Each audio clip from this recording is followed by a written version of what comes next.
there, and welcome back to the Flight Academy's YouTube channel.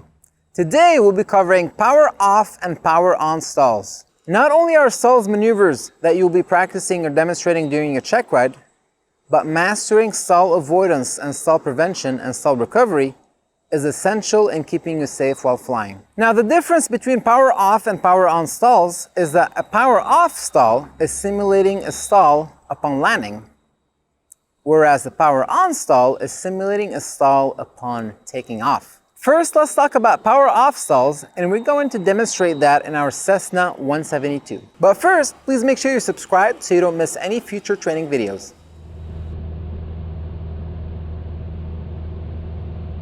First of all, find a practice area where terrain is appropriate for maneuvering and an emergency landing area is available. Second, select an altitude that allows the maneuver to be completed no lower than 1,500 feet AGL. Clear the area for other aircraft. Reduce the power to about 1,700 RPM and start applying back pressure to the yoke to reduce airspeed below the white arc so you can start setting your flaps in. Once flaps are all the way out, you can pull the power back to idle and maintain coordination with rudder pressure. Of course, more right rudder will be needed to counteract for torque effects, and maintain neutral ailerons while continuing to bring the yoke back. Maintain wings level and coordination and recognize and announce symptoms of approaching stall.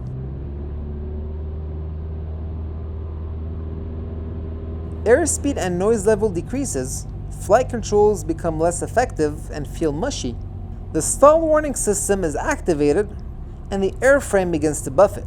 Maintain wings level and coordination and recognize and announce a full stall when it happens. The yoke at that point will be fully back, sync rate will be high, and airplane will pitch down.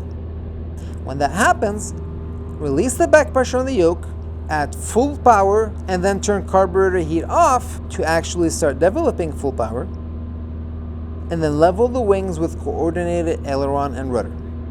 Start retracting the flaps in increments, resume normal flight attitude, power and airspeed with minimum loss of altitude. All right, power off stall. Okay, the area is clear and I've got a minimum 2,000 feet AGL altitude.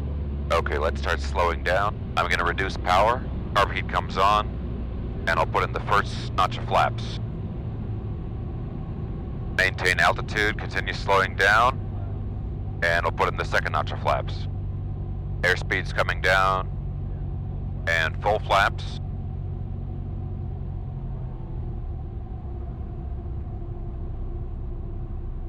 Pull back, nose up.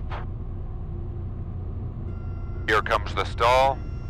Stall warning horn, there's the buffet, there's the stall. Recover, reduce back pressure, full power, carb heat off, and remove 10 degrees of flaps.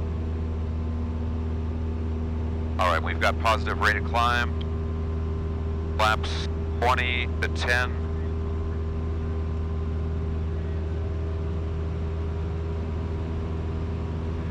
And positive rate, and airspeed's over 65 knots. Flaps completely up.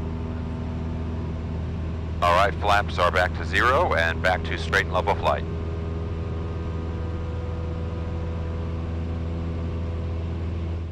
And now, let's take a look at power on stalls. So the objective of a power on stall is to stall the airplane with power in the takeoff configuration, then recover with a minimum loss of altitude. First of all, find a practice area where terrain is appropriate for maneuvering and an emergency landing area is available. Select an altitude that allows maneuver to be completed no lower than 1,500 feet AGL.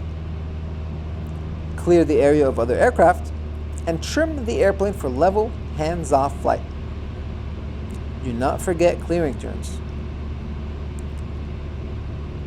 Slow the airplane to liftoff speed, around 55 to 60 knots in our Cessna 172, but always check the POH of your manufacturer's recommended liftoff speeds. Apply back pressure on the yoke to establish takeoff configuration. and then apply takeoff power. Make sure you maintain coordination with rudder, as more right rudder will be needed to counteract for torque effect at slow airspeed, high torque. Maintain the ailerons neutral and continue to bring the yoke back. The nose will be higher than in a power off stall because of the added power. Make sure you maintain wings level and coordination, and then recognize and announce symptoms of approaching a stall. Make sure you maintain coordination with rudder, as more right rudder will be needed to counteract for torque effect at slow airspeed, high torque.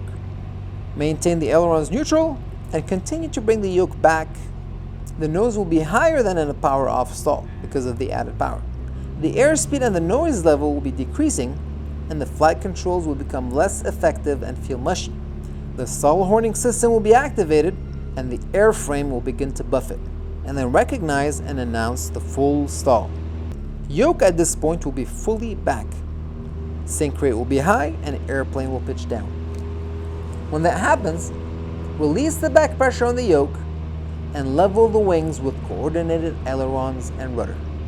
Then resume to normal flight attitude with power and airspeed with minimum loss of altitude. So keep in mind, in a power on stall, you will require more right rudder on the recovery than in power off stalls.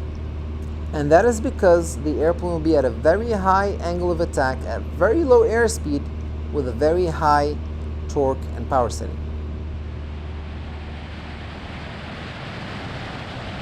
Now keep in mind, failure to remain coordinated while recovering and entering a power on stall can lead to a stall spin scenario.